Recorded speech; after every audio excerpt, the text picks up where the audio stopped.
தான் அதனுடைய சார்பிலே எங்களுடைய அமைப்புச் செயலாளர் ஆர்.எஸ். பாதி அவர்களும், செய்தி தொடர்பு செயலாளர் டி.கே.எஸ். இளங்கோவன் அவர்களும் அந்த மாநாட்டிலே பங்கேற்கிறார்கள். எனவே இதில் எங்களுடைய நிலைப்பாடு என்பது மது ஒழிப்பு என்பது இந்தியா முழுவதும் வேண்டும். தமிழகத்திலே நாங்கள் இந்தியா முழுவதும் கொண்டு வருகிற பொழுது தமிழகம் அதை கொண்டு வருவதில் எந்த விதமான தயக்கமுமே கிடையாது. எங்களுக்கு எந்த விதமான மறுப்பும் கிடையாது.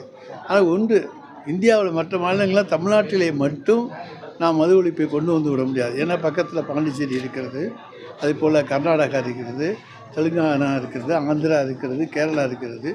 அங்கே எல்லாம் மதுவை வைத்து கொண்டு தமிழ்நாட்டிலே மட்டும் நாம் மதுவை ஒழித்து விட்டோம் என்று சொன்னால் அது நடக்கக்கூடாது, நடக்க முடியாத ஒரு செயல். ஏன்னா இங்கே இருக்கவங்க அங்கே போய் குடிச்சிட்டு வர போகிறாங்க, இல்லாவிட்டால் கள்ளச்சாராயம் போன்றவையெல்லாம் பெருகிவிடும். ஒட்டுமொத்த இன்றைக்கு இந்தியா பூராவும் இன்றைக்கு பாரதிய ஜனதா கட்சி தானே ஆட்சி செய்கிறார்கள். அவருடைய கொள்கையால் தானே காந்தி பிறந்த மண்ணிலே இருந்து வந்திருக்கிறோம் என்று சொல்லுகிறார்கள். நீங்கள்